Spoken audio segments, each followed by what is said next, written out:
Now, anyone can answer the following question. Just shout out whatever you think the answer is. But what color would you say is on the screen? Right, so the color is actually officially called cerulean.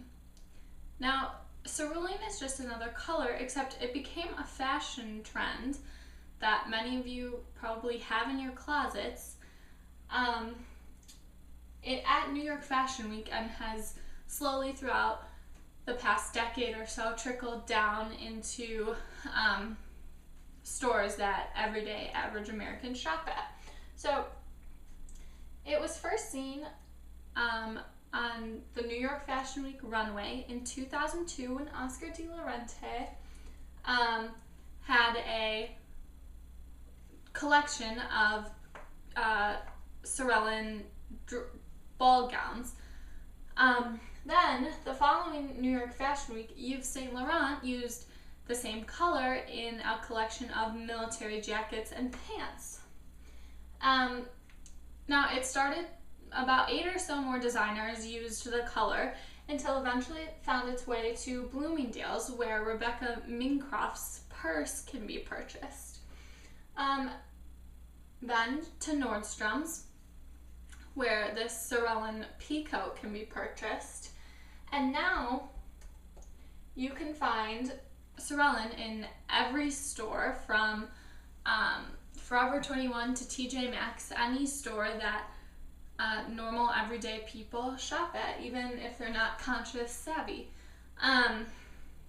So as you can see, New York Fashion Week really affects everyday people, even if they don't realize that it's affecting them. And it affects New York Fashion Week in more than just a fashion sense. So today I will be talking about the history of New York Fashion Week, the economic impact New York Fashion Week has, the social impact of New York Fashion Week, and the future of New York Fashion Week. So New York Fashion Week has ties, or has its roots in France. And Fashion Week was a major part of France before it was a major part of America. And we can thank the format of New York Fashion Week to Charles Worth, who was around in the late 1850s, and he was the first designer to put his clothes on living, breathing models. And this was an idea that excited the fashionistas of the late 1850s. He was also the first designer to have pre-selected collections, so like a fall collection and a spring collection.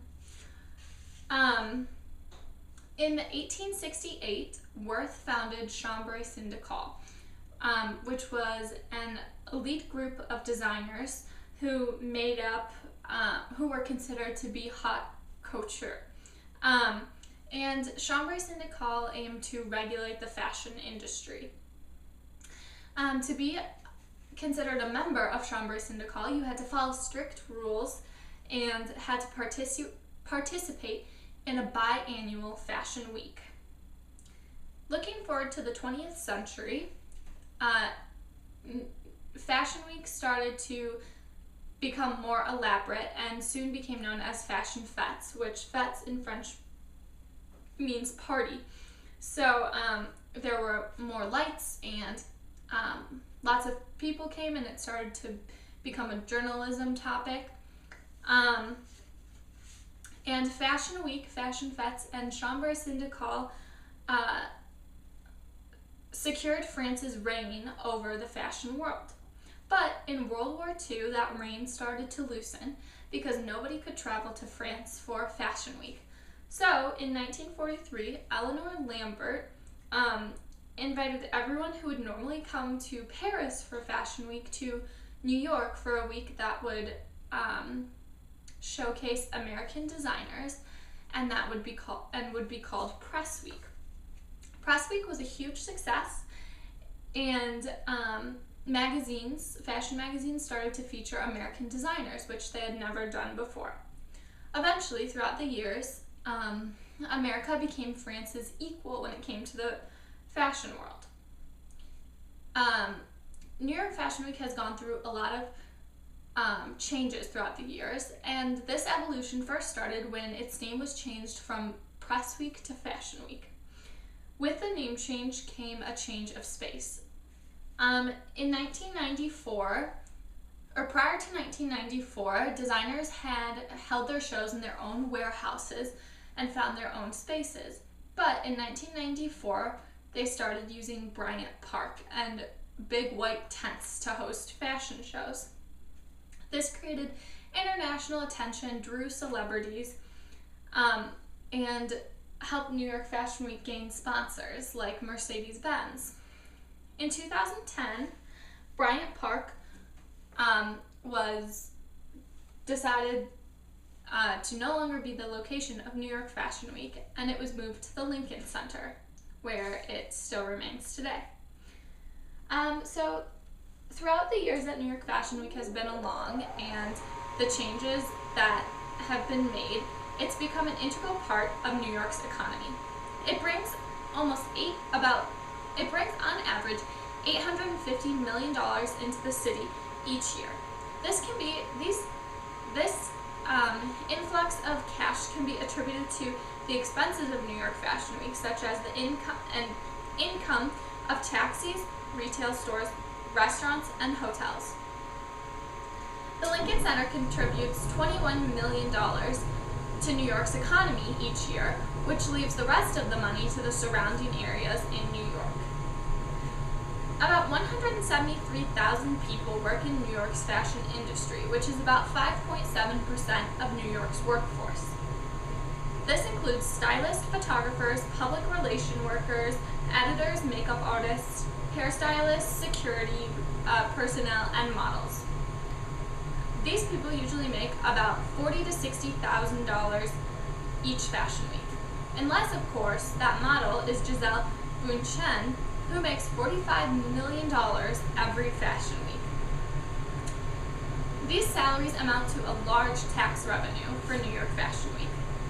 The high cost of the event makes it dependent on a healthy economy. In 2008, when the economy crashed, New York Fashion Week was noticeably less lavish. Designers started to make more wearable fashions, and bargains came into style opposed to people bragging about how much they had spent on an outfit. People started to brag about how much they had saved. There was an $80 million drop in contribution to New York's economy.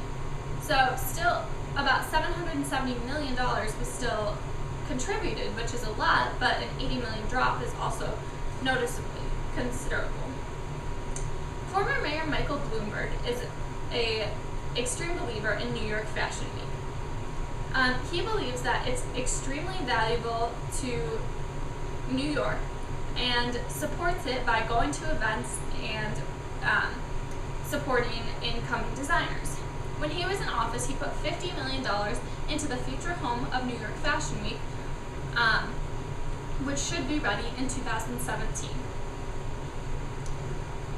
Seth Pinsky, president of New York Economic Development Corporation, said, "With its impact of nearly $900 million this year alone, Fashion Week is further proof of this industry's critical importance to New York City's economy. That is why we at the Bloomberg administration continue to work with industry leaders to implement innovative programs that will ensure the industry's long-term health and maintain New York City's reputation as fashion capital of the world." So New York Fashion Week doesn't only bring money into the city, it also brings people. People are attracted to New York for the fashion, but they don't necessarily work in fashion. So a lot of people move to New York who love fashion and want to be surrounded by that hustle and bustle of the city, but they work as a doctor or they work as a philanthropist or anything like that. So with them, they bring their expertise and their fields, which makes New York a place that is full of extremely talented people. And therefore, New York is the leading city in the leading city in multiple industries. Also, a lot of tourists come to New York for New York Fashion Week. 578,000 tourists come on average. They come to New York for Fashion Week, but they end up spending most of their time shopping, eating, and sleeping. So they stimulate all parts of the economy. For the people who can't make it to New York Fashion Week, all coverage of Fashion Week can be found on all forms of social media. This ability to be included in New York Fashion Week without being there has changed the core value of exclusivity to a core value of accessibility. This has resulted in collections being more wearable and affordable, and brands reaching out to consumers online through social media accounts like Twitters and Instagrams and Facebook. And in fact, those social media accounts have kind of become a new form of advertising for those companies. And social media creates a conversation between consumers about New York Fashion Week. Websites like Polyvore allow consumers to immediately see new trends that are happening on the runway, basically instantaneously, and immediately comment on them and basically give it a nay or a yay.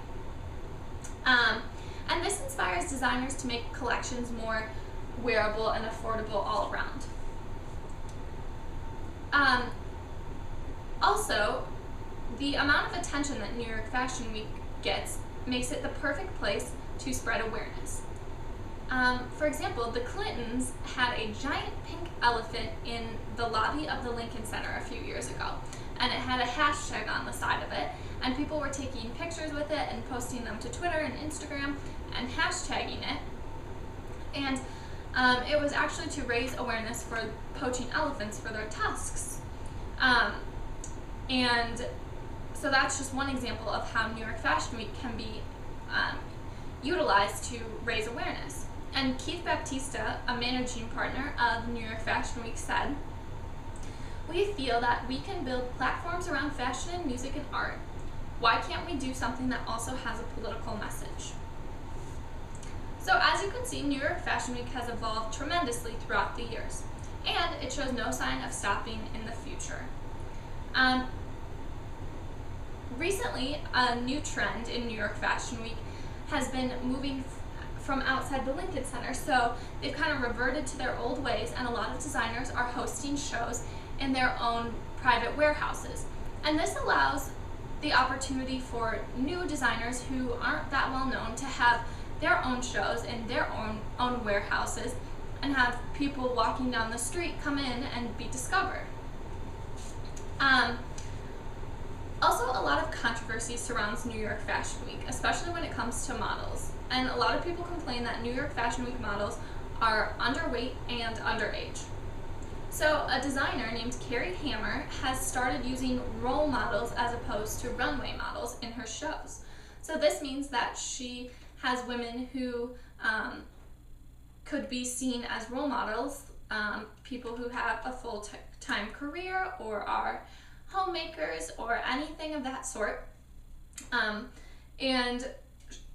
She has them model her clothes instead of the typical tall, slim model. And she says her collection is rooted in a different, broader definition of beauty. And she believes that this will be the next trend in New York Fashion Week, and she encourages other designers to copy her idea. So New York Fashion Week seems to evolve with society and what society wants, and as society is constantly evolving, so will New York Fashion Week. But it will always have an economic impact and social impact to not only New York, but the entire world. The most important change that I would like to leave off on is the change of the core value of exclusivity to the core value of accessibility and inclusion. And this is where my community service project comes into play. Myself and a fellow Flex senior who also had a project to do with fashion decided to host a prom dress drive at Seahome. And we put up a clothing rack in the main office, and encouraged girls to donate their gently used prom or homecoming dresses. And then we donated them to Hope's Closet in Royal Oak, where they will be given to girls who, without the dresses, could not afford to attend prom. And I think that it's really important to show people, or to give people the opportunity to experience new fashion trends, even if they can't necessarily afford them. Fashion should be something that everyone can enjoy, no matter how rich they are, how poor they are, what shape they are, how old they are. And I would like to leave off on a quote from Cara